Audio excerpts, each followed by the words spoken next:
We are live. Let's Yes, we go. are. Let's go. Let's go. Welcome to the Magic Minds podcast. I'm Matt Bork. This is a conversation with love. On the show today, I'm joined by my friend Fabian Wirthwein. How's my German, Fabian? Sounds perfect, man. Perfect. Yeah, and I'm on time. I must have relations in Germany because I'm always on time. Are you Germans always on time? Is that a stereotypical sound statement? If you ask the German train service, they would say no, totally not. But Nine, nine. the Germans, yeah, they are. I would say pretty actual, pretty punctual, like the Swiss also. Yeah. Yeah, but we were talking one day, we were texting back and forth, and you were waiting on the train, and it was very late, and I was a little bit shocked by that. I sorry to be stereotypical, but I thought everything in German is on time. Yeah, it's weird because it's actually pretty bad, and so everything is on time, but not the trains. Right, so just bear that in mind if you're going to Germany, if you're going to Dusseldorf, if you're going to Berlin, the trains might be a little bit late. Very Yeah. like Ireland, trains, planes, buses tend to be late in Ireland a lot. Okay. Good to know. Good. You've been here, so you probably experienced. You didn't get any buses or trains in Ireland, did you, when you were over? No, I had my private driver, so so that was perfect. And I was early. I was early. I think I have to give you a review for your Yeah, for me travel services. guidance. For me Google services. Yes, yes. Yeah. So I didn't do it now, but I will do it. So yeah, I Awesome. think 3 or 4 stars, so something like this. Give over, Fabian. I'm a 5-star driver. I'm a 5-star chauffeur. Let, You are let, 6 stars. I will give you six. I would give you six if you can give six. But so, guys, I've asked Fabian to come on the show today. Fabian is my pal. We met a number of years ago in Berlin. We were doing our breathwork training, and we've developed and bonded in an amazing, beautiful, very loving relationship. This podcast now is a conversation with love. Myself and Fabian have an amazing relationship, and it's founded on love. Two men. We share conversations. We done breathwork together, but we developed a relationship, and it's predicated on love and growth. And I wrote before the interview, before this even conversation, I don't want to call it an interview. I wrote, why do why do I want to sit with Fabian? What's the reason? As Viktor Frankl says, what's your why? And I wrote down, I love our connection. It's a very wholesome connection. We're very strong masculine energy, but we both have the capacity to lean into that soft, gentle, feminine energy. And our conversations are always about growth. It's always about progression in life. When we speak, we don't talk about separation, whether it be in our relationship, you with Rahel, me with Brona, the work that we do, the hobbies that we follow. We're always looking at how can we grow, but not from a place of scarcity and lack. It's love, it's progression, it's fun, it's honest, it's vulnerable, and that's really why I wanted to sit and have this conversation with you today, Fabian, because I think it's really important, that two men have the capacity to do that. And it probably wasn't something, no, not probably wasn't something, it was most definitely not something I grew up with in childhood or the people I surrounded myself. How does that land for you? What's that like for you to hear? And have you anything you want to add to that? so yeah. I mean, we did another interview on my podcast, and I remember I told the story. So everybody who's listening to that and can also switch to this episode, what we did earlier. I will not just review the whole story, but how we met and how we like grew together. It was a very special way. Like I told you this story many times. The way you showed up in this space and how you showed up with love and compassion and I would say, curiosity for people, and the way you model masculinity in a clear way. I would say not the typical stereotype masculinity what we see out there. I see more like I would say like a balanced way, like strength, vulnerability, both. And that was very, very unique to me. This energy I haven't seen before. And it was actually something I was probably looking for, and I didn't even know. And so for me, the way we interact and the way we speak is very unique to me and very rare. I don't know. I mean, I have good friends and then people have a very good connection, but not but, and it's like this is different for me. This is a different way. It is in different conversations on a different level, because I think we are both committed to the same path, to the same way of growth, and that makes a very strong connection between us, and I love it because for me it's like sometimes Rahel call it, yeah, your little bromance, what you have. And I said like, yes, I'm proud to have a bromance. So that's pretty cool. So maybe she's a little jealous, but it's all right for me.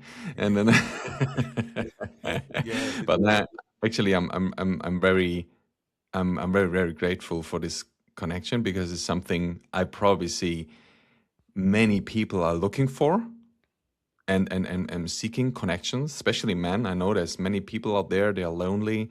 They don't have really good friends in general. I mean, there's a general thing for people, but especially for men. I heard it over and over.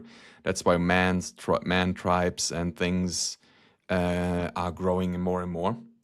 And so I'm very glad and grateful that we have this connection. And I think it's not happened by coincidence. It happens because, or it's happening because we both worked on ourselves to be this kind of person, and that's why this match, this energetic match, is built, and we will still continues to grow on it. yeah, that's beautiful. I like. I would definitely say that you and I have a strong tendency to have that really strong masculine energy. Like you and I like similar things. You do some Thai boxing, you do some training in a gym. You like that push, go, go, go. And I would have had that, and a lot of men do have that as well. But what I felt, was lacking in my experience and in my body was having a balance between the both, being able to do that a masculine energy, but then being able to lean into the feminine, soft, emotive kind of way. And that's what you and I we do that in our relationship and in our conversations. It's, I find in our conversations, it's not all masculine, it's not all macho, it's not all training, because we've trained together as well, so we do both of them. And I think it's really important for men to have that balance, and let's call it, say, wholeness in yourself, that you can do both. You can do the push, the hard, the go faster, work stronger, whatever. But then you can have them soft conversation around love, peace, joy, growth, and vulnerability. And I think that's important. Do you think that's important for you as well, and for other men out there? I say, like, when I look back in my history and the way I grew up, so I was never that, I would say, hard knuckle guy who was going out there and have fights and something like this. So there was not that much, like, there was anger and things inside of me, but it was never this very, very hard guy. I pretended to be. I would say I pretended to be this version, but it was more a mask to cover insecurities of myself. So I was like, yeah, I was more this charming, little bit sassy, macho guy when I was when I was younger, and a little bit, I would say, kind of a badass mood. But it was just protect. It was protection. Love. Attitude. Sorry. attitudey, kind of had an attitude about you. Yeah, something. So it was kind of magnetic. So it was. I had a lot of attraction to for women and things, and so it was.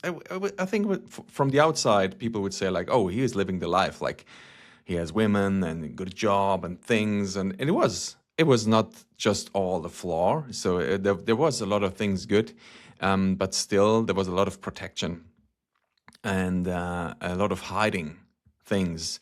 And I would say I'm actually a very sensitive person. So I'm very emotional actually, and I found that out. So there was many situations in the way I saw that emotions are a lot of a part of my life, but I couldn't handle them. I was not able to really sit with them and handle my feelings. So I was suppressing them and pushing them back, and so the way that the turning point for me was when I was 24, and I wanted to have a relationship because I had a lot of relationships, but never a one who was longer than 3 months or 6 months, and never really one who was fulfilling. That the most of them were in the beginning good, then stressful, a lot of drama. Then I left the relationship, found a new one, same pattern, happened again, and again. And I had always this dream, I had this vision of like, I want to be in a relationship. I was looking at other people, how can they be 1 year, 2 year, 5 years, 10 years? Like, how is this even possible? Like, wow, there was so far away from me that I said like, okay, but I want this, and I don't want just to be with a person for 10 years. I want to have a fulfilling relationship, and so that was going on. It was an idea I had, but I was not really willing to change, and so, but I was 24, partying with some people in the morning, and I never really felt depressed or something. Like some of my friends, they had really downfalls after we were partying. So I never had that. I was always like, yes, let's go, let's do something. I was sometimes the annoying guy in the morning after drinking, waking up. Let's do it again. Like let's have some fun, right? So there was never really a downfall. But at this point, this was different. I was sitting there. I was so frustrated. I was so really like, oh, what is going on with my life? I don't want this anymore. And then I made a decision to do something about it. And that was really pretty much the starting point of my journey for self evolution. And then I was just say, okay, I have to look at myself. And then I found like that was the starting point for a lot of waves upon waves of evolution, where I was looking inside of myself and saw all that, the things, the emotions, the stuff. And when I look back now and I tell for Rahel, my girlfriend, stories about the past, she said like, this must be a completely different person. It's not, I cannot even compare this to a little part of you. You have completely changed. And I would say yes in many parts, because it is different, but and the things I gained were always there. Like, but I haven't trained them. I haven't like developed them in a good way. But right now I'm so like close to my feelings. I'm so close to my emotions, my perceptions and things, and I'm pretty aware of that. I really love it. I mean, I cried so many times with Rahel, or had moments of where I could just cry, and Wow. maybe out of sadness, out of gratitude, out of so many things. And for me, it's the one of my like the greatest things I developed in my life, because for me that's such freedom. This is freedom of expression, freedom of life, and it's so normal. It's so Nice. normal. It should be normal. I think it should be normal for people, and especially for young boys, teenagers. Things I know that a lot of them have like they learn to suppress that, maybe just to release some anger, or they're shutting down. But the most of them never taught to really feel and to be safe with their feelings, to have safety in yourself to feel. And I know this is, like you said, for me is the greatest gift to be free. I always wanted to be free, And for me, the freedom is expression and feelings. I can feel sadness and I can leave it. I can feel joy and it's going away, like emotions, like waves. But this capacity to have it makes my life so much more colorful, wonderful, and bright. Because if you don't have the feelings, it's just like the middle gray. It's like, okay, yeah, it's nice, but you know. And Yeah, so for me, this journey was um, a big evolution in emotional capacity, and yeah, really to step into this new version of myself where I can say like, yes, it's okay to feel. I love it. It's actually something I'm proud of. It's not something I have to hide and oh no, I'm sad, I'm crying in the corner alone with my cover on. Like it's something I'm proud of to be. So and I think that was the biggest change in that field. yeah. I love what you said there. Freedom, like, but freedom from what? Freedom from the prison, that kind of illusion that you've got yourself in. The freedom of not being able to touch, to speak about, to experience those feelings and emotions, because the chances are a lot of men have probably observed other people modeling ways to emotionally regulate, and then like they're basically unconscious to the prison that they're keeping themselves in, because they've witnessed through mirror neurons, through social observations in their family life. They go, right, I'll do the way they emotionally regulate. I'll do the way they do it. Like they may emotionally regulate by lashing out, being passive aggressive, and then little do they know that they're keeping themselves in this kind of mental, emotional, spiritual, physical prison by not being able to express the feelings, because society sometimes will say, anger's bad and this is good and stay positive and all that kind of jimmy jazz. But what you're speaking into there is that you learned that there's freedom by identifying feelings, emotions, and then also having the capacity to express that in a healthy, honest, vulnerable way. And we can create our own freedom, because the freedom is not outside of us. The love is not outside of us. The peace, the joy, the color, the rainbow color that you speak of, the iridescent experiences is inside of you, and that's all there. And it's helping people tap into that, like what you said. How did you do that? What was the mechanics to do that? What's the things you do that helped you with that? So that's a pretty good question, and I think tough to answer because this is such a long way from the beginning. I started with 24 and all the way down to now. I'm turning 39 this week, so it's 15 years actually. So it's a pretty good timeline. But I would say, like I remember in the beginning, that it was just the idea or the decision I made to change that. And like I really like to make execution. So I said, like, okay, what can I do? And then I asked around, then I found a person, and so I actually got my first coaching session. And I was there, and I was really yeah, open and just asked like, hey, what can I do? Like I feel like I'm a mess with relationships. So where do So we you start? asked for help. Yes, I asked for Help. help, and so then I had my first session, and actually there was kind of a totally, I would say, not blew up, but it completely crashed the way I was seeing life and the way I saw my life, actually, because there was stuff coming up about my Mm. biological father that I haven't met until this point. So I have never seen him before. I never even seen a photo, nothing. And so, and I knew that he is existing, but there was never really a thing that I wanted to meet him because I grew up with a father. He adopted me, and so we had a pretty good life when I was a child. So he took care of me, my mother took care of me, and so there was never this feeling of like, oh, I have to meet him. It was once there, maybe when I was 14 or 15, but then I was like, no, it's all right. I have a family. I'm pretty happy, so that's good. And then with 24, it was this turning point because I felt something is not working in my life.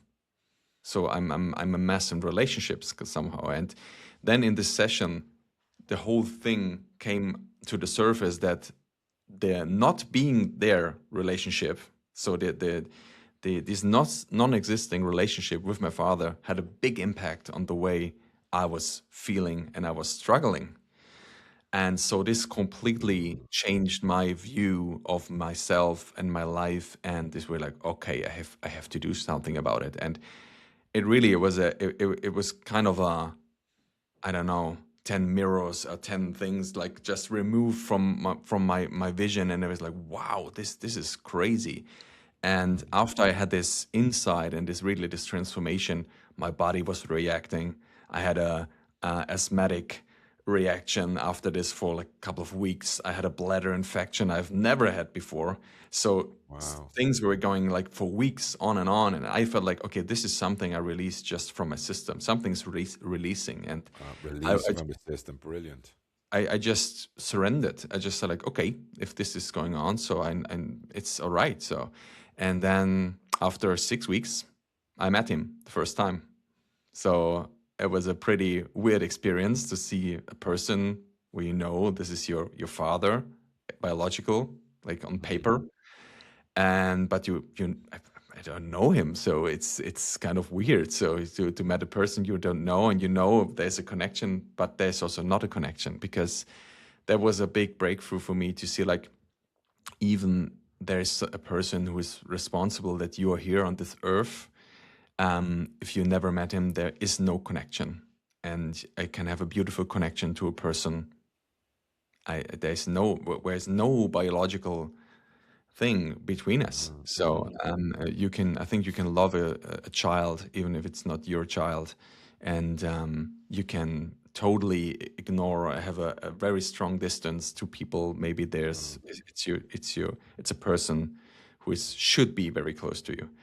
And so this was kind of a big point for me, to really go deeper into this field. And after that, I was like, the thing is, when I have an intention and when I see something what I want to do, I'm like kind of a bulldog terrier. Like, so I just go for it. So I like, and so That's that masculine energy that I'm yes, talking about, Yeah, that we but it was both have actually, that. kind of supportive in that way, Of because course. I was not resisting things. I was just feeling, okay, I want this. What can I do?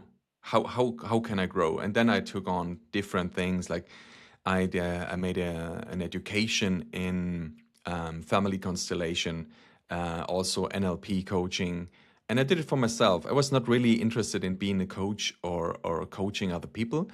I said like, oh wow, that's cool to learn. I'm interested in that. So let's do this. And then I did it for like 2 years. I did different things like every week or every second week. On the weekends, I went there and learned and grew. And then I got into the coaching sessions and did family. I think I did once in 1 year around 50 family constellations for myself and also for other people. So Wow. I remember we had these weekends where we met together, group of people, maybe 20 people, and then everybody was bringing topics and things they want to work on, and then we did constellations all over the whole weekend, like a marathon. And it's not, sometimes even when you sit on the sidelines and just watching it, just observing sometimes completely brought me into in the process of regulation and things, because it's like watching a movie, right? You look there and you see stuff happening between a man who is the father and like a child, and you say like, fuck, that's my story, that's like the whole thing, and I'm involved with emotions and things are going like, wow. And so I learned and transformed so much by being in this space, watching and observing, bringing myself into this situation. So I took every opportunity, really. Like I went to everything. I took a lot of personal coaching, like one-on-one. And I was just always on the forefront to see where is my next step of growing. And then I saw step by step, and then I had relationships. They were getting better. It was like, okay, something's different, something's changing, I'm changing. And in the end, it didn't work. So it's like, okay, but I always saw a progression. I always saw something what was different, where then I was glad to see like, okay, I'm on the right way. Mm, And I was always open to see what is next. okay. And I was not looking for the perfect relationship. I was just say, okay, this is my playing field. I'm here, and I see where I can be better, where I can Sure. grow. And then I had an experience, maybe a new girlfriend, and that was good. And then it's like, okay, that's my next step of evolution. And that was going on and on and on for years. And I saw always the way how I improved. And like I said, for me was there was always this picture in my mind, so where I want to be. Mm, And I was very clear on I saw when I wasn't there. So I said, like, okay, then let's go for it. Let's go one more time. So, and I mean, in the end, it took 8 years mm. to meet the girlfriend I'm today with Rahel, the person I'm living and creating my life with. So, and we are now together for almost 7 years. And Beautiful. so, but this way, like people ask me, like, how could you sustain in that field for such a long time? It could, you didn't know. So it could have been, or it could take maybe 10 years, 18 years. And it's like, yes. It's like, how do you stay motivated and think like, what was the opportunity? What was there was no other way. There was no other Mm. choice or just going there because the way I was living before was not the way I wanted to live. So I said, like, I can't stay here. I will not stay here. There's no getting off the roller coaster. Like there's just No. there's no other way. I love that you said that because that's the way I am now. There's no what other way is there? Because the other way didn't work. Like Yes. you knew clear as day that that way is not working. How do I know that I don't have a long term relationship? It's not sustainable that way. So there has to be another way. And you're like, right, let's try something new because there's nothing to Yes. go back to. No. And there was no way. And for me, it was so clear. And so, in a way, this maybe masculine energy, but also the clarity of where I wanted to go helped me a lot in this space. And the also not accepting mediocre things, not to say like, okay, this is good enough now, and yeah, I try to keep it there and see if it's going a little bit better. So it was like, no, I don't agree with this. And I heard many people say like, yeah, you have to accept it. It's like this, and the most of the relationships are like that. It's like, no, no, not for me. So I know it's possible, and even if there's nobody on this planet who's living like this, I will not accept it because for me it was just the way I was so committed to be that. I think that drove me to always go back, always come back, always grow. But it was also a way of I also felt I didn't not just do it for the relationship, I did it also for myself. There was both. Like I wanted to create this, but I also felt it gives me such freedom, such more capacity to feel, such more joy on the other hand. And so there was this kind of balance. And I think it's a for me, like when I look back, it was so important because I know if you just do it for things and you don't do it for yourself, it won't work actually. There has to be a part where you just want to do it for you. Because if you want to have a relationship that is really good, you have to have a relationship with yourself that is really good. And if you don't do it for yourself, there will be no relationship with yourself. So, Mm. um, And do you think that like the relationship that you have with Rahel now, it mirrors the relationship that you have inside for yourself? Like the honesty, the clarity, the vulnerability, the love that you have for yourself. Do you think that's mirrored now with Rahel? Because a lot of people are led to believe that it's outside of themselves. Society, the cultural norms will lead them that love is out there and I have to go get it. Where do you see and believe that that is now a mirror of where you are inside of yourself? absolutely. I remember it very clearly. The last decision I made before I met her. So it was, I would say it was a classic manifestation, really. I I set the intention, and I was so clear about how I wanted to feel. And after all these years, I saw like all the patterns, the things, and there was like this last step of, am I really ready to go full on and all in into a relationship with everything what is there, like all the, am I willing to go inside, because that was my pattern. I was like, I always say like look like a circle, that's the relationship circle, and I was 1 foot in and 1 foot out. There was always 1 foot on the door to leave when it's things are getting a little bit tricky. So it was my security system, my parachute, to leave and to just avoid the things inside of me. And then I had this realization. So I was like, okay, Fabian, if you don't go all in, if you don't go 2 steps in with both feet, you will never be in this relationship where you want to be. Because if you always play safe and you always play the security system, it won't work. And then I made a decision, okay, I have to calibrate. I have to lean in to this feeling of feeling insecure and finding security in this insecure field where Wow. I don't can control what is happening, Wow. in this field of, okay, if I'm fully in, Let it's go, maybe if, surrender. yes, so maybe there's a possibility of being rejected, of being left, of being abandoned. That's possible. Am I willing to hold this? And I'm willing to be okay if it's happening. And this was the biggest step, to say like, okay, I go there now. And I knew I have to cultivate this feeling inside of myself. So I was there every day, in the evening in my bed, laying there, connecting to my heart, connecting to my field.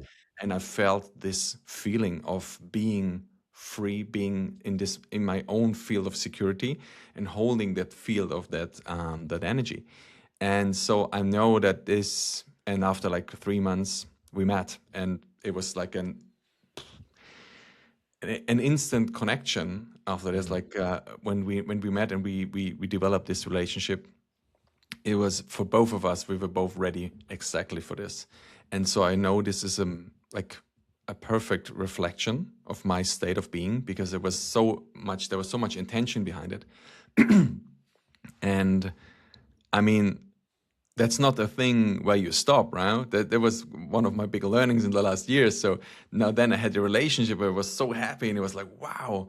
But then what is next? So how you cultivate a long-term relationship? The one is have one, but the other one is live it. You were saying about cultivating. It's okay to have the relationship and you get it, and people are, right, when I get it, right, but that's nearly like, here we go again. It's like climbing a mountain. You get to one level, then it's another level, and you got to climatize, and then you got to go deeper. And I love what you said there. It's cultivating that relationship. It is, and I think is, for me, I would say most of the relationships I was in, and most of the relationships I see out there, are based on a need to be safe with yourself, or a need to be seen in a way what maybe a child is, or a child needs to be seen. So Sure. most of the relationships are based on two hurt people that are hurt from the past, and they want to find safety in a relationship. And then in the beginning it's good, it's like a perfect bond, and then the triggers are starting, they're Then it pushing goes the deeper and buttons. deeper and deeper. Yes. And then in the end you have two adults, like adult bodies, but childlike energy, who are hurt and fighting against each other, and are really like hurting each other, until mostly a point where the relationship is going off, or Mm. this pattern is going on and on and on. And so for me, I saw that. I saw all this one, like the parts in myself which were hurt, and I was on a path to heal them, because I knew this. I can't bring this to a relationship I'm looking for. This is not part of my future. I said, like, this is not the thing I knew I can't bring this little hurt boy energy inside of this relationship. So I have to be safe with myself to have a person with me who is safe. Like she is safe in herself. I'm safe with me. We are both safe with us, and so we can step into a relationship which is really on the same eye level, and it's really like an adult relationship.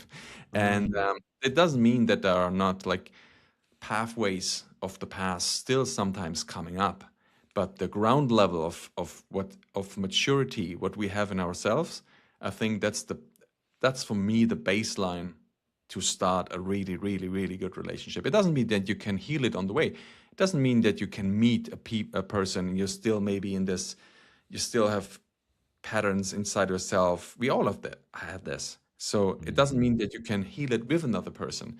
But the most of the time, I see that people are, you have to both have to have the willingness to go through that, and sometimes it can be very tough. And so, but it's possible for sure. But you have to have the willingness to see that and to not project it on the other person and to really be there for yourself.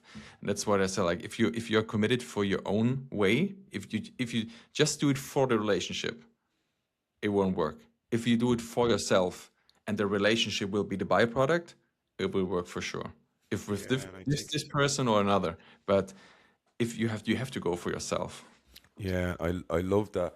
Excuse me.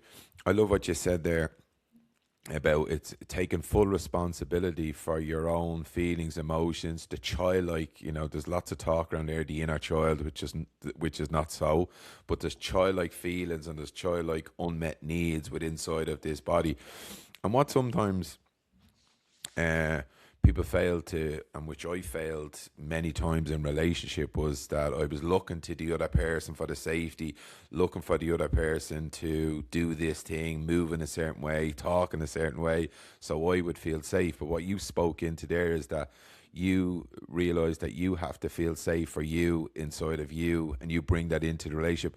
And what also I failed to understand in relationships, that as soon as I felt unsafe, as soon as I felt difficulty inside of myself, I wanted to run away. But Mm. that's like going to the gym and not expecting it to be hard, not expecting there to be a bit of a squeeze, not expect to be a bit of a contraction. The very thing that we're running away from is the very thing that we can help heal inside of ourselves. As Mm. soon as that unmet need of safety comes up, you can give it to yourself in the relationship. You can error correct in the moment. You can change in the relationship as soon as you see it. But what I didn't realize, as soon as that difficulty come up or that projection come up, I blamed them and then I ran away. But what I do now in relationship, whether it be with Brown or with you and with other people, is as soon as that comes up, can I be that safety for myself? Can I be Yeah. that soother? Can I be that parent that I felt that I didn't get, which is not true either? It's just a perception. I can soothe myself in the relationship, and then I can fully be present, and then I give the relationship an opportunity to bloom and grow like it would have always done, possibly if I had instead with all those other relationships. But I didn't have the wherewithal, and it seems like for me, one, you were very honest with yourself. That this is not working. I need help, and then Innie, you start saying, right, I'm going to change no matter what in service of me, and that seems to have led you to a beautiful relationship inside of yourself, and things have changed and grown since that point. Is that what you're saying to me? You mean since the start of the relationship? In all of your life, life has blossomed for you Oh, from that one decision that I need help. I'm going to of get course. support, and I'm going to do it for me. So now, it's in your relationship or hell, in your business, in your life. When you grow, it all grows. And that kind of ties into a conversation we had earlier. When you grow, everything grows Of from course. that point. Of course, it is like that's the thing. If you do it for yourself, if you just change things for example, the relationship, I think it won't work in total. But if you go for yourself, these traits, these things, the person you become, it's so much bigger. The relationship I cultivated to myself or with myself, it's affecting everything. It's affecting my friendships. It's affecting my family. like the relationships to my family, um, to like in business, in everything, because the way I see myself and the way I interact, it's different. And so also the way I see other people. That's like, I mean, there's so many things going on. Especially, I mean, you're on the way, have your own business.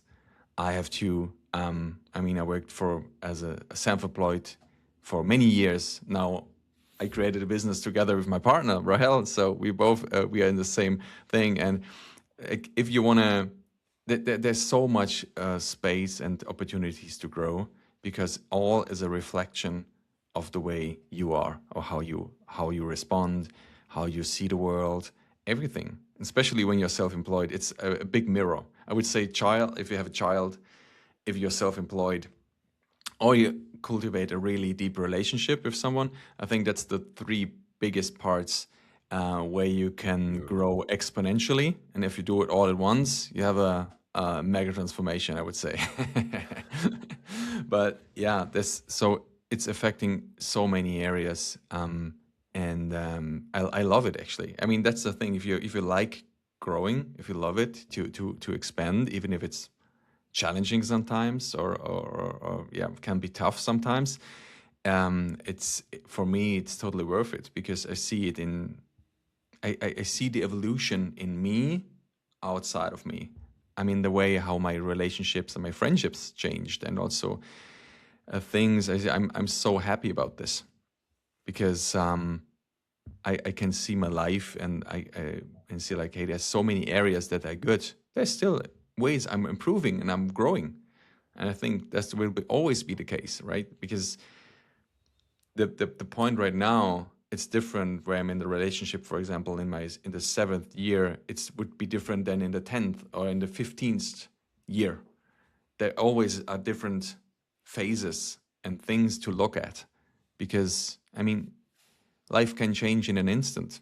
Something can happen, boom, and then you have to adapt. You have to see like, okay, what's my evolution there? And so I think that if you not see change as something you need to do in order to get something, when you see it something like, that's just the way I am and the way I live, it makes my life so much easier. It doesn't mean that life is always easy. It's not. Sometimes there are decisions to make and things to go through that are pretty tough. But if you are willing to look at the things, there will always be a way what is beautiful out of this, even though it's sometimes very tough. So And as I spoke, excuse me, as I spoke about earlier, our conversations, our relationship, I think we have very similar attitudes in life. I have moved from a place of healing, fixing, trauma. Our conversations, our relationship, the way we view the world now, it's about progression. It's about growing. It's about creation. It's not about looking back and trying to fix and trying to make the future based on the past. It's about, how can I grow? How can I evolve? You've used that word so many times in this even conversation, and even when we get on calls together, you do be sharing your wisdom with me that may be perceived as a tough thing or a challenging thing for other people. But I'm grabbing pens. I'm like, I'm not fucking missing this opportunity to grow. I'm excited. I'm into the challenge because I know the return on investment, because I have a picture of the past. I remember it, and that's cool, no problem. But I don't want it to be like that anymore. I want it to be fun. I want it to be happy, loving, peaceful, exciting. And that's really, really important.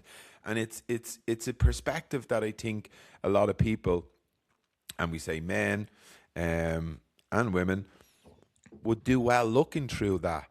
Can you view your experience of life through the lens of progression, growth, um, creation, rather than pain, horror, trauma, loss, and healing, rather than how can I grow in this relationship, in myself, from an intrinsic point of view, from I get better, I grow, and then my children's lives get better, and my business and my yes, relationships. it's and it's so, yeah, it's so I remember so many situations when I worked my first profession as an osteopath. And I would say kind of, I don't know if this is a thing in Ireland, like a healthcare practitioner, something like Yeah, yeah, this. yeah, Like yeah, yeah. I would say it's not a doctor, but it's something more like on the holistic side. Yeah, like And functional medicine. yeah, something like this. And so I was working in that for such a long time, and I was very interested in um, systems, how systems work, and especially family systems. And that's also maybe what brought me to the family constellation, because that's all about how systems are interacting. And I found it fascinating because we're helping families and childs, for example, when they are had trouble in school, learning disabilities. So we help them. So we did training then on the brain and help them develop skills. And so they sometimes switched like the computer on, zack, and then they had such a big progression in the school. So they made two grades better, two like grades. It's grades. Um, Normally, when you get a thing right from a rating, Like a grade. a grade, yeah. So they got two or three grades better in a couple of weeks, and the parents are like, "Wow, what is happening?" And then, especially with younger children, that works really good. Then when they get older, more like 10 years above teenage, so there come different or different difficulties or challenges. And so sometimes the parents will they brought me, so like, here's my kid, fix them please, we have a problem here, yeah. And I said like, no, no, no, that's not gonna work here. And so like, let's have a talk. And so I always told them the same thing. I said like, look, that's you are a system, you're a family. And the thing what you maybe think is the problem your child is having, it's maybe a thing what is going on in the whole system. So if you are willing to look at yourself, we can work here. I will look for the kid, and I will look for you, but I will only go the next step if you are willing to invest in yourself. Brilliant. And what And was that? What? How did they respond to that? normally pretty good. Some of them were not open, but the most of them, because how I explained it, so like, okay, that makes totally sense. But it was still a resistance, and I still have it today, where some people they want to talk about maybe we're not very into like helping or coaching childs, but sometimes it comes up that, for example, a mother or father are like, hey, I have this difficulty, and then they ask like, oh, what can we do? And then maybe start talking, and then they say like, I thought it's about my child. We'll be talking about me all the time. It's like, yeah, because you're part of the equation, right? And then Brilliant.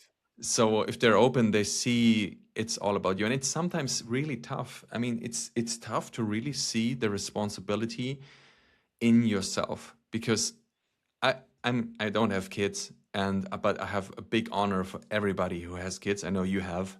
Mm. And I think it's one of the biggest, probably very beautiful, but also very challenging ways in life to grow, because I think there will always be things what you do wrong and what you could have done better.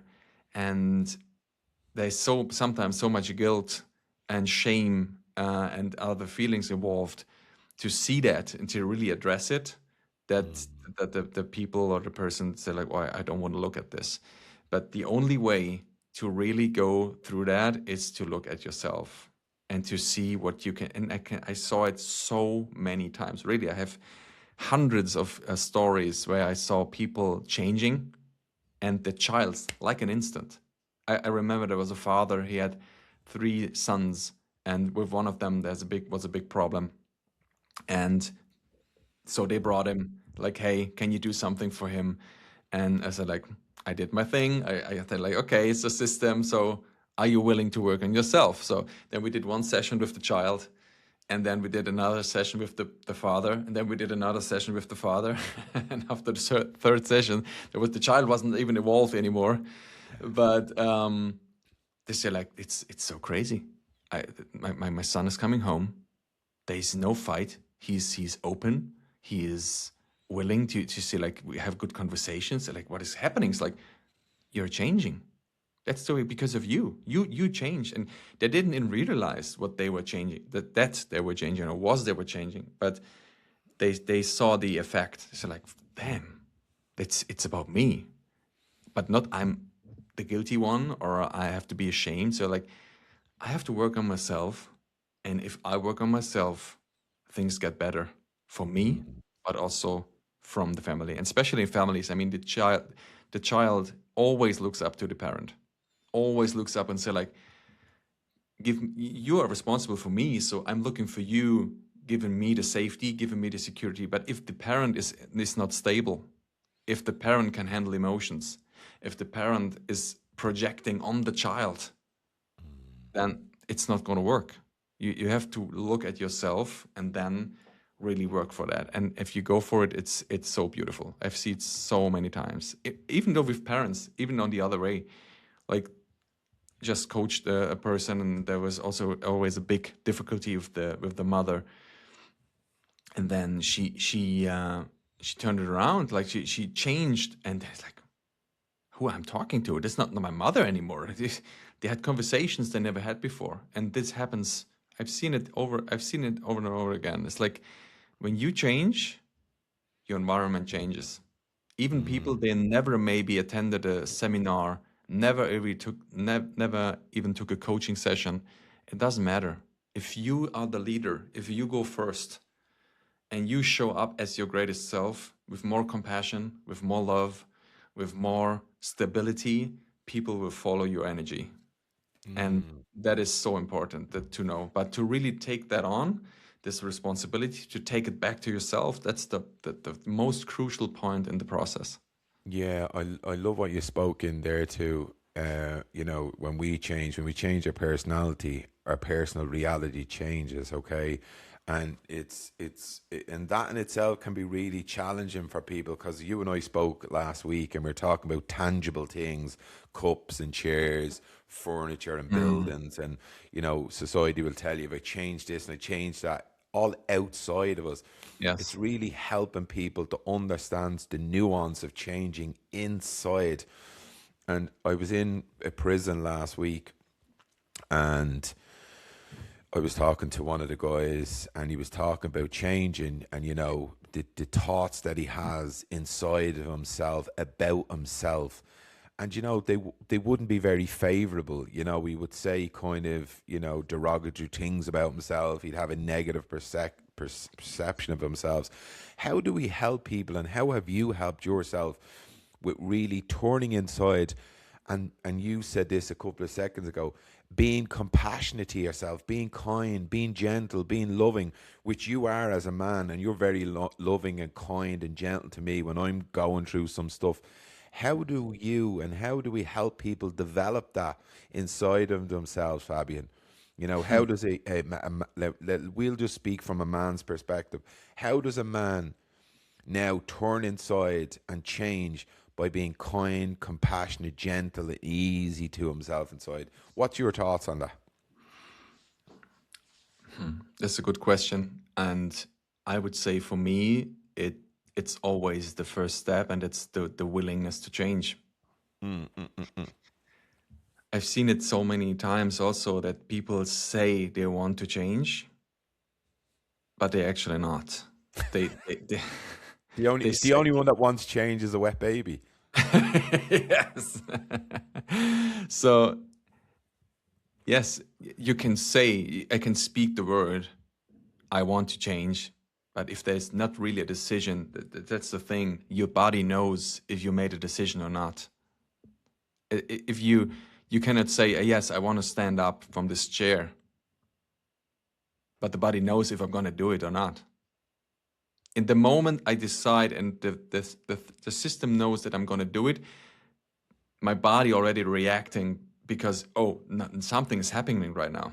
He's really he's mature about that. He's going to do it, right? There's So conviction. There's the there's champion conviction, and there's molecule. not something so, yes, maybe, or maybe tomorrow. So this is a conscious decision, and this has to be the first point. So, and I talk to people. People paid me a lot of money to change, to say like I want to do something, but in the process, I saw that they're not willing.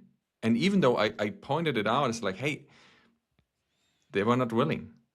And so that's the first point. You have to have the willingness to go through stuff and to look at yourself.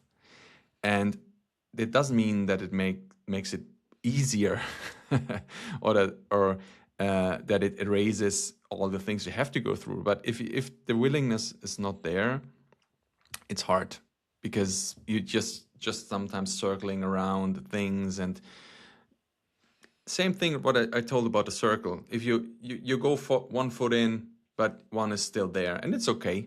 You to dip a toe in the water and see like how cold it is. But if you want to go, you have to go into the water full on. You don't have to jump right into it. That doesn't sometimes make really a change. That's more like a shock or can be a trauma for your nervous system. So it's good to adapt. But that's the first point. And then for me, really, I really trained myself to don't listen so much to the things I'm going through my head, because most of them are lies, especially when I'm in an environment of changing, because my body, my mind will talk me out of it, and it still will do it. But I really trained myself to be aware of that bullshit FM radio going on here, and will talk me, will tell me stories about what is possible, what is the reality, what is the truth. But I know most of the things are not the truth. And so if you have these components, like the willingness to change and really say, okay, I'm ready to see reality, see myself in a different way, and to not believe everything what maybe my body is producing, I think that's the perfect point to start. If you have this, or if you're cultivating this, there is no limits for you. There's a level of desire, and then Yes. there's a level of observation awareness to identify then that the old systems and patterns, i.e. the negative thinking, the beliefs, the body pain body, and then you're saying once you become aware, then it's quite familiar that you go, right, I'm not going to believe that, and you're going to choose a different way. Yes. It is this like, I mean, I had so many situations where my body was, where this like little boy energy, all the hurt parts of me were screaming at me and want to keep me or shut it down, the system down, and to keep me in this prison. And sometimes I could go through it, sometimes not. And there were moments I remember because the thing is, the tricky part in all of this is that the body's, like the system's very adaptive. So even when you are changing and you go through some stuff, you create new experiences. And sometimes the system is very smart. It goes back to the experience you just had, to recreate it. I just will make an example to make it more clear. For example, in my one of the last relationships I had, I was willing to go further and further. And it was maybe the longest one I had to this point. Maybe it was like 1.5 years, almost 2 years. But it was still, there was also stress in the system. And normally I had this moment where I left the relationship. I always was the one who left. And there was also the point. So I had like, okay, I have to quit this now. I have to go. And I never, ever went back after this decision. When I made a decision of I'm going, I just closed the system and I went off. So at this point, I said like, okay, maybe that's also a pattern I have to go through and break through. So I was working in that moment with a coach, and I had this realization, and I said, okay, maybe give it another chance, give it another try. Maybe that's your evolution. Maybe that's something you go through. You have to go through. And so I made a decision to start again. or to give it another shot and to say like, okay, let's go for it. And in this moment, there was a lot of pain and also other feelings involved. And I went through this process, and there was just a release, and I felt very connected. I felt very like, wow, after this breakthrough or the process through these emotions, there was more connection. I felt more bonding, and I felt more free. And I was like, Wow. wow, that's cool. It didn't took long. So after maybe 3 or 4 weeks, the drama, the things started over again. And so it kind of brought me in the same situation. And then I said, I'm going to break up. There was drama and like all the emotions were involved. We went through it and had the same feeling of, wow, good connection. And then it happened again. It's like, no, no, no, no, no, something is off here. So what is wrong here? Then I talked to my coach and it's like, what is going on? It's like, look, if you feel a feeling of connection after a big like drama, after this happening, your body will recreate it. And so my system recreated this drama. So I brought me to a point where I want to quit, that the emotions are high, then I don't quit, I go back, I feel the connection again, and that's what I want to feel. I want to feel this connection. That's what I'm looking for. But the system learned, okay, you can just feel this if you produced the drama before. Oh, okay, okay, So okay. my Yeah. system had learned this just weeks before and Mm, recreated it. Like, oh God damn. Instead of say, okay, that's not the way I want to go for, but it's this thing I know. I know what is happening. I can predict mm, it, and it's a kind of a way safe. It's maybe not comfortable in the first place, but you get what you want after it. mm. Wow. And so this realization and like, fuck, it's just the same thing. So that's where's the next evolution? So in the end, we broke up. We said like, okay, but I felt it was the right point. It was not out of totally rejecting everything and just leaving. I had very big learnings in that. But I Mm, saw the mind and the body, it's so easily to be trained, even if in a very new experience, to mm, reproduce it. So you have to be aware all the time, because your body, if you go through something and you have a breakthrough, your body will pretty sure go back to that and to mm, say like, this is my safe space right now. But change is always outside of the safe space. Evolving can never be in the comfort zone.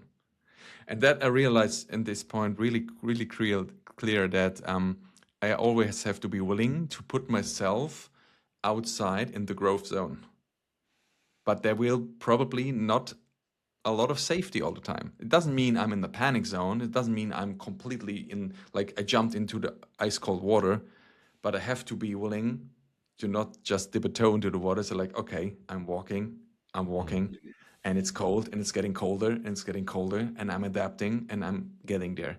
So that's a very like one of my biggest learnings in that space, to really see it's really there's no point where it's just it will stay on the same level.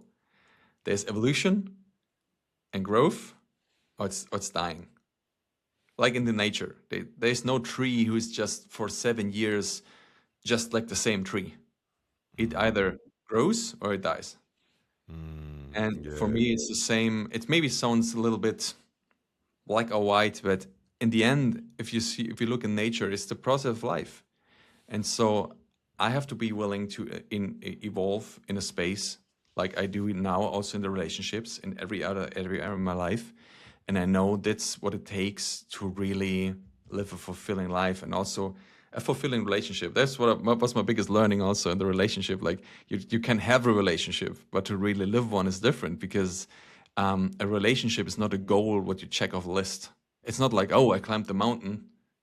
Mm, It's something you live, and it's more a context you live in. A context mm, is so much bigger, and it's much more have a longer time perspective. It's open end. mm. For me, a fulfilling relationship is open end. There's never an end to it. It can always be. I can always learn to make it more fulfilling. Sure. it's not something I check off the list someday. No. And, and Yeah. I especially for like humans, I would say, but especially for men, we're always looking for goals and things we can check off the list. Like, yes, done. Some get a nice dopamine hit and say, what's the next challenge, right? But to cultivate a context you live in, how you want to behave, what you're cultivating, it's so different. It's already different when I say, oh, I just don't. The first one would be, I don't want to be alone. Okay, I just need someone to be with. So that's like the first step. The next thing is like, hey, I want to have a relationship. It's not I don't want to be alone. I just want to have a relationship. So that's already different. But it's still not for me something what is open end. But to say like, I want to have a relationship of my dreams. I want to live with a partner together where we develop love and appreciation, joy, gratitude together, where we create a life. That's a context for me. That's something much bigger, and it's open end because there's always new ways to cultivate that. And so I learned really to live more fulfilling in a way. We have to get rid of the goals and cultivate a context, how we see life and how we see ourselves in that context. It's beautiful. And what I take from that, I love that cultivating and growing it. And then some people may listen to this and feel like, oh, I'm in a certain life and I have a certain way of doing it. But what I'm hearing you speak into loads here, there's a lot of neuroplasticity, there's a lot of capacity for change, and it's very mechanical and it's very mathematical. You know, there's systems and there's patterns and there's old stuff that we bring into the present moment, but they're changeable. You can change them, and you spoke there very well about even your body will notice a pattern, and a very effective pattern. I get a hit from doing this even though it's not going to serve me. But here's the thing: if you have a goal and you want to be in a relationship, you can use that neuroplasticity to make changes and grow and cultivate the relationship that you want. This is not some spiritual woo woo socks and sandals conversation. You can actually cultivate that beautiful, healthy, growing relationship based on what you just said there. Do you really want it? What does it look like? What do you want? What is the greatest relationship that you can have with yourself and a female partner or a male partner or whatever? And you can cultivate that, and it's not like a ticky box thing. You can cultivate and grow, and it's ever changing, and it can grow organically based on your desires, your goals, your wishes, your wants, and yeah, that it's in service of love, peace, joy, happiness. Yeah, does that make sense? Absolutely. It's like, I mean, if you just by yourself, you will change. You don't have the same needs in your 20s than in your 30s or 40s or 50s, 60s. So we are evolving, and our values, our like even just the time is so different. A 25-year-old has a totally different perspective on time than a 75-year-old. Time matters so differently for both persons, and we all come to a point where this this value or valuation of time, for example, changes for us. So if you're in a relationship and you have a partner who's same age as you, it also can be that 5 years before or 5 years later, this change is going to happen. And for example, your partner have a new desire, have a new feeling of what the person wants. And so then you have to, maybe it's not something you see at this moment, and it's challenging. Maybe you say like, wow, we have to work on that. So there will always be a thing to look on. But if you don't see it as a threat or something what is bad, if you see it as an opportunity for growth, is, I think that's can be end up in such a beautiful life, because Yeah. there's never a problem, a real problem. So there will always be opportunities to change, and that's for me what makes life very beautiful and interesting. Because I was always like, I remember my mom said, you always wanted to change. Change was something you loved. I remember she told me that. I didn't even remember that, but she told me that I was always looking for how we can make things differently. Maybe sometimes in an overachieving way. Maybe sometimes there was a lack of calm and rest, but Mm. the change was always there, and the interest in change was always there. And I think that's that's our natural state of being. Yeah, And and I don't know where I read it before somewhere. You know, humans have an absurdity to avoid problems. They have an absurdity and an obsession with staying comfortable. You yeah, know, when the number one thing in our experience, as you've spoken earlier, things change. Like nothing stays. Everything is transient.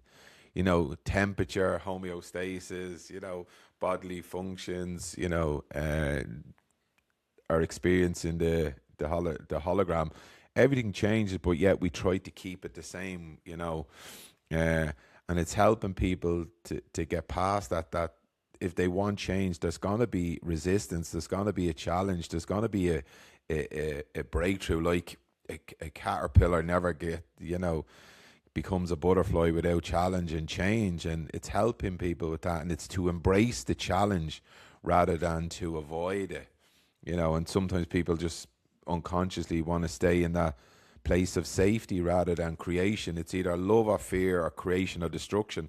What you spoke about, trees are here to grow and evolve, and we are too, and it's about trying to help people to embrace that. What do you think? I think it's yeah. If we get to this, I think everybody can relate to this. Like, yes, a tree is growing or dying. It's very makes sense, right? Yeah, yeah, yeah, yeah, But yeah. to really take that, the thing is probably the way why or the thing why people don't want to take this on, because it brings a lot of responsibility. That's the point. Sometimes people avoid this truth because you say like, yeah, yeah, a tree is growing or dying, but if I'm growing or dying too, what can I do about it?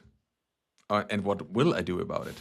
And in the Mm, moment I have this realization, or I take this truth, it's my responsibility to change, to create, and to really see where I want to go. mm, And so yeah, I think that's it's always something what it's like. For me, responsibility is something what I really like, actually. Sometimes maybe I took too much or false responsibility for other people. yeah, yeah, yeah. I get you. But right now, for me, responsibility is always an opportunity for freedom, because the more responsibility I take, the more freedom I get. And so for me, it's something very enjoyable in a way, even though I know I have to work on myself. But in the end, I know I get benefit. I get some like freedom, I get growth, I get everything out of it.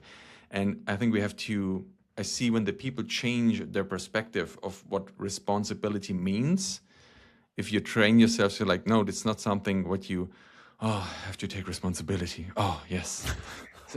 Sometimes it's more heavy for the people, or they're like, oh, no, no, no, I don't want this. But if you see that you are actually freeing yourself, and the only way to do it is when you take on responsibility, it changes the perspective of growth, and it's also bringing you in the driver's seat of your life. And that's what I love about this, because when people have this switch, in the mindset, they go differently through life. Mm. And you know, men and women's systems are different, you know, and a lot of people can feel like they need someone to come save them, or they need that external guru or that relationship or that healing modality. But when people wake up, you know, from the illusion that it's outside of them, that they realize that they're the hero of the story, that nobody's coming to save them. And when that switch goes off and you take responsibility and you know that you are the catalyst for the change, that's where the real freedom comes. We let go of the projecting our energy out there to a Fabian or a Matt or a Guru or a Muji or an Adi Ashanti or any of these kind of spiritual teachers. They're great teachers, but they're not going to save you. You have to do the work. You have to not eat that biscuit. You have to not say that thing in a relationship if that's your goal, body composition, or have a beautiful relationship. That when we help people wake up to that they're the hero of the story. And if they change their perspective on change, and things change quite dramatically. Yes. Yeah, it's a very empowering thing to do, and that's something that you and I seem to embrace.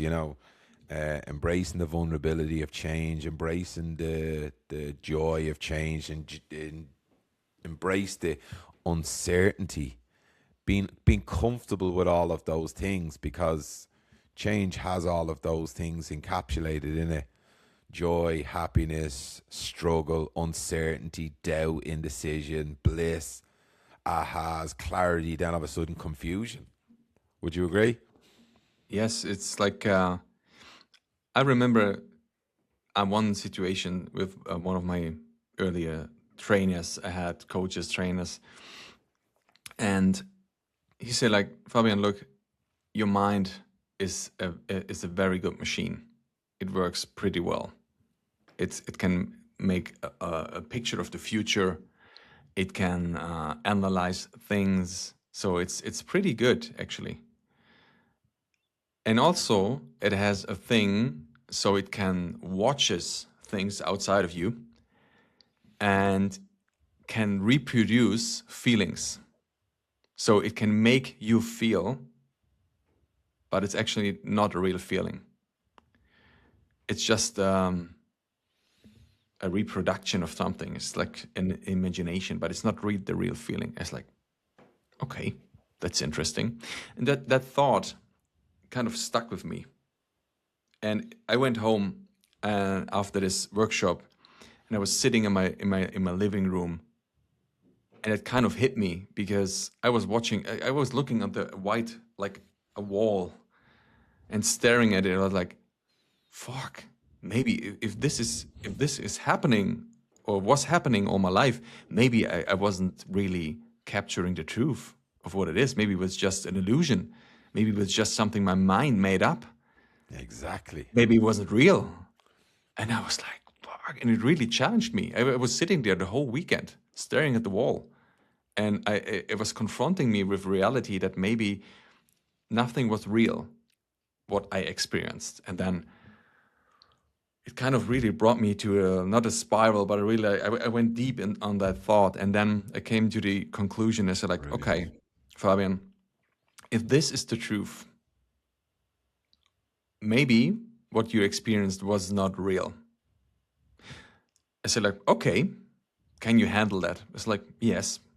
And I said, like, there were also pretty good moments. I had a pretty good life to that point. So there was a lot of fun. There was a lot of laughter. There was a lot of things, experiences what maybe weren't so good, but there was cool stuff going on. So it's like, if this is already good, and it's maybe my feeling of life where it's like, it's not bad, it's good actually. So maybe down there is something what is even more real. So I want to find out on that. I want to find out what is this. And that was kind of a next turning point for me in the process. So to say, like, okay, I will confront myself with the depth of feelings. So I said, like, okay, I want to feel now, not with my mind, with my heart. And what I didn't know was that there is also the duality of feelings, right? So there's joy and sadness. So there's freedom and prison. So not abandonment. What is the opposite of freedom? Attachment. Attachment. Yeah. So there's freedom and attachment. So there's all these different feelings. And so then I realized in the process that I have to be willing to go through all these emotions. But I was willing. And the thing is, after it, right now, like my can I say palette of emotions? Doesn't make yeah. Yeah, yeah. Palette, yeah. Palette of emotions. Before it was maybe green, blue, and yellow, and now I have maybe 20, 50 colors on that palette, and it's increasing more and more. All the nuances, the different like mixtures of the colors. Subtleties and yeah. Yes, but there's bright colors and dark colors, so everything is there. And but the level of joy, and I remember it, maybe that was a realization of that, what this trainer taught me, because I had moments where I was watching a movie or a series, something, and I was watching it by myself, and there was no emotion involved. I was watching it just like nothing is happening, nothing. There was no reaction. And when I was with other people, I was looking on them when they were laughing, and when something happy, funny was happening, and I was laughing like, "Wow, yeah!" And not in a like way. It was more like I was modeling what was outside of me to say like, "Oh, maybe this is appropriate to react in this way, so I'm going to do it." Which was totally autonomous. It was just a thing was happening, just maybe to fit into an environment. And it Social was, skill. yeah, and it was weird because maybe I thought like maybe it's this kind of an autism or something. So I don't know, yeah. So I don't know how to feel. So I see other people how they're behaving in situations, how they feel. So I maybe have to feel, and it was weird. So but I said like, okay, maybe it's just covered. Maybe I just don't have access to that feeling. And then in the whole process, I remember I cried. I felt love and connection. I felt all the emotions.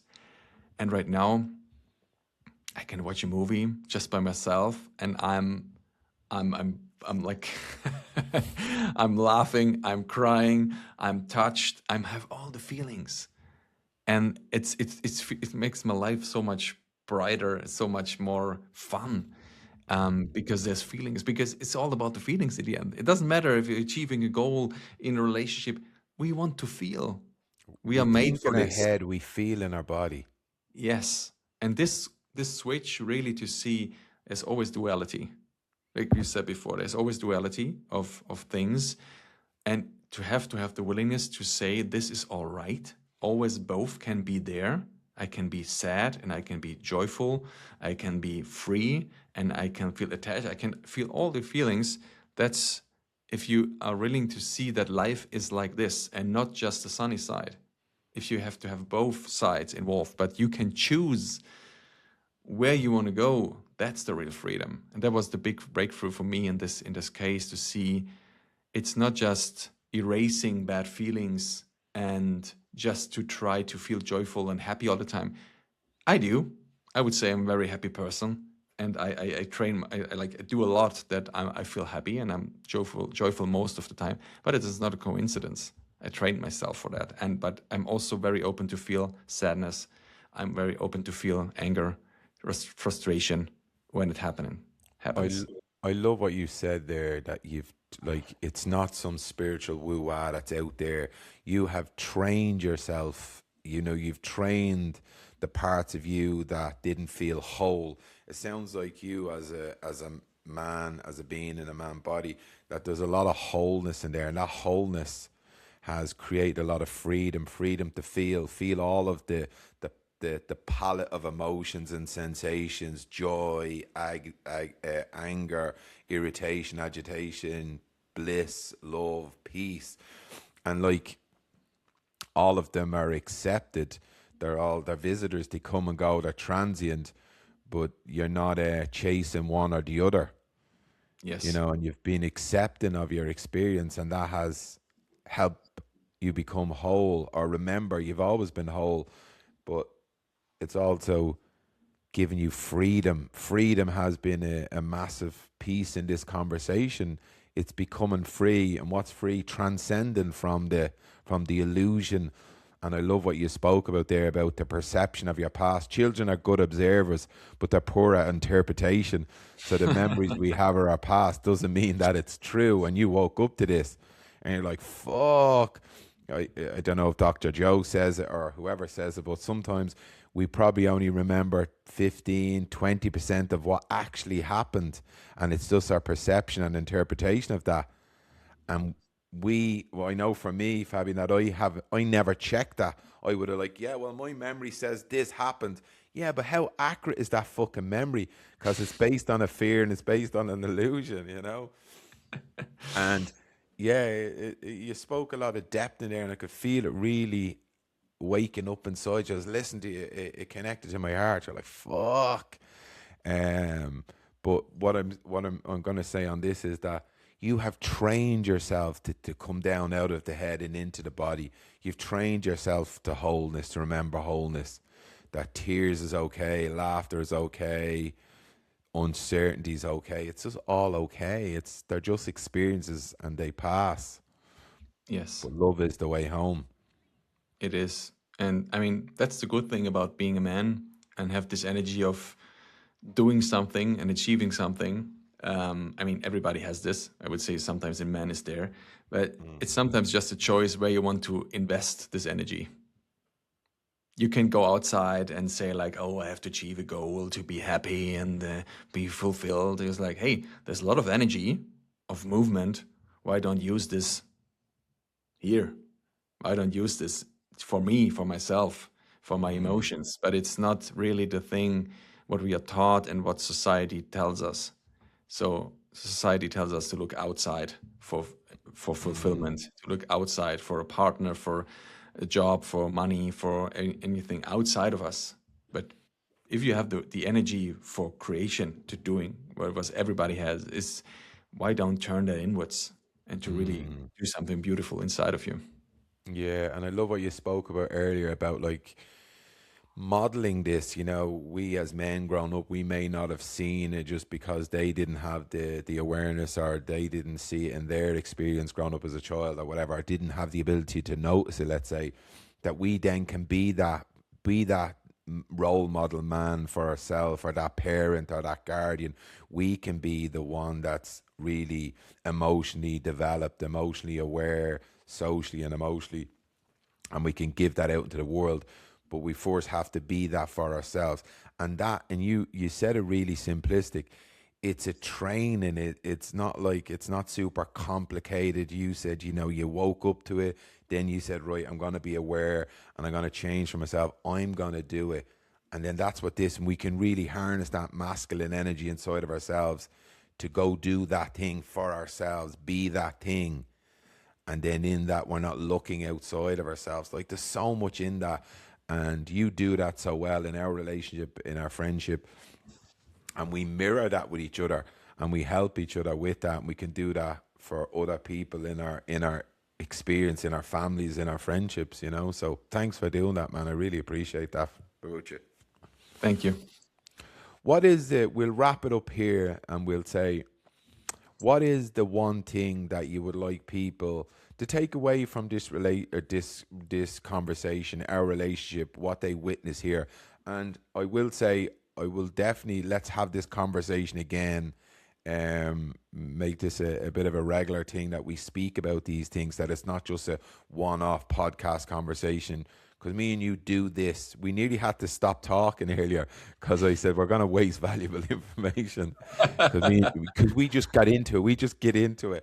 So anyway, what is it that you'd love people to take away from this? Whether it's another man or a woman, or a woman listening to this, that wants to share for the male person in their life. What would you love them to take away from this?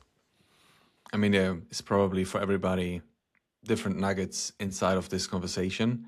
But if I just speak for myself, like for me, just recently, or the thing I'm looking for is really go for yourself. It sounds very simple, but we just talked about this before we record this episode. But it's really that we are so easy distracted to go outside of us or outside of ourselves to look for things or solutions and stuff, but to really go for yourself and have the pleasure and the joy in experiencing and discovering yourself.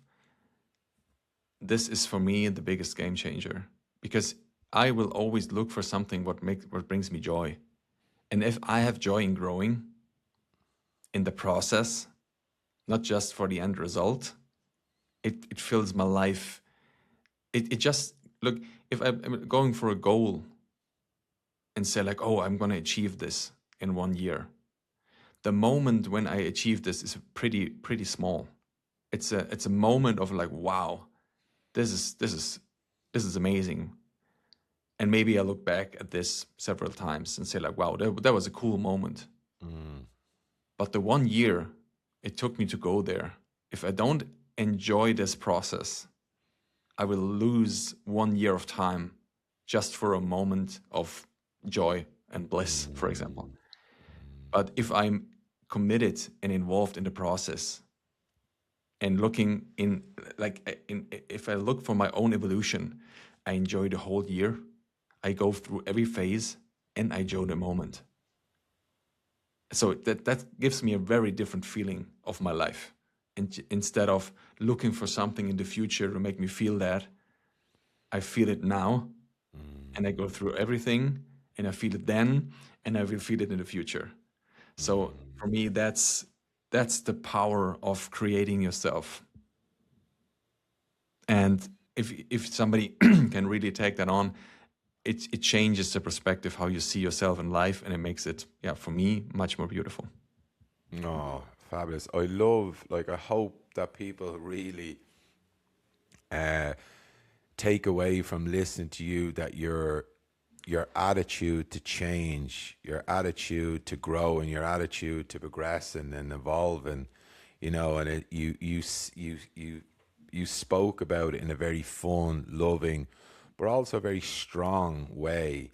That change can be challenging, change can be difficult, but there's a way that you can go through it. You have a certain attitude about you that's very infectious. That it can be challenging, but you can also enjoy the process. You can enjoy the moment. You can do it in a certain way that it doesn't all have to be, oh, for fuck's sake, oh, here we go again. like that. The return on investment is pretty worth it. Yes. And you live that, you can see it in your skin, you can see it in your facial expression. I bumped into somebody last week in a certain environment, and I went, fuck. And it wasn't from a judgment. I looked at them. They didn't look happy. Their skin was grey, and we're not different in ages. But their body, their cells, as Kobayashi would talk about, our cells emanate a light. It emits a light. And if you're not really happy inside of yourselves, your cells will show it. They'll emanate a lower light. That's research, and science tells you that. And that's evident in your skin. It's evident in your face and your smile and the way you move through the world. We are light beings. We beam light out. And if you embrace change and challenge and transformation, you will emanate a different light based on your attitude towards it. It's really important. Yes, it is. You're a beautiful light in the world, Fabian. I appreciate you, brother, and I love you, man. You're just so, when I get on these calls with you, I don't look for anything anymore in life. I'm like, I wonder what we're going to talk about today. I wonder how exciting this conversation is going to be. Where before I would have been looking for healing. If I go to this person, they'll give me that, and this conversation they'll give me. Now it's like, oh, fuck, and I wonder what this will unearth. I wonder what this will bring about. It's so exciting. Larry, thank you so much for this conversation. It was an honor and my pleasure to speak with you, as always. And I hope that many people can get maybe just one thing or many things out of this conversation. Yeah, it was a beautiful conversation. Thanks so much. Thank Okay, you. so guys, we'll wrap it up there. Thanks so much. Please, please, please share this with family and friends. And from our point of view, share it with men. Make these conversations normal. It can be challenging for men when they go through difficulties inside based on their anatomical structure of their brain and their neurology. When we go through difficulties, men tend to divide, individuate, go to war, where women tend to befriend. They do it different, but Fabian and myself, we mirror these ways of doing it because this reaps the best reward. I live a happy, joyful, peaceful life. So share this with other men. Just help them wake up to that. As always, these interviews and these podcasts are brought to you by my pal and main sponsor, Niall Riley from the Rooney Media Graphics. If you need any graphic design done, they're your man. He's your man. He's been with me from the day dot. He's my go-to guy. And Lisa and Sandra Kelleher from Shannon's Hope Line doing amazing work in the Liberties, grassroots, mental health, suicide prevention. And as always, thank the Liberties Community Project for helping me. Although I'm online today, They have given me a home for the last year, and I really, really appreciate them. They're doing great work in the community, Liberty's Community Project. So that's it. That's a wrap, Fabian. Thanks so much. These are conversations with love. What love we shared here today. Thank you Thanks so a lot, much. my man. Adios, amigos. Take care. Bye bye. Bye bye.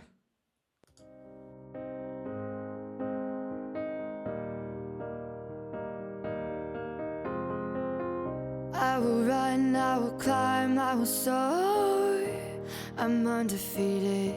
Oh, jumping out of my skin, pull the cord. Yeah, I believe it.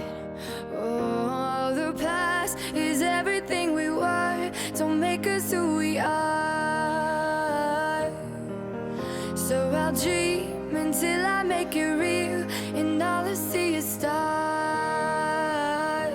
It's not until you fall that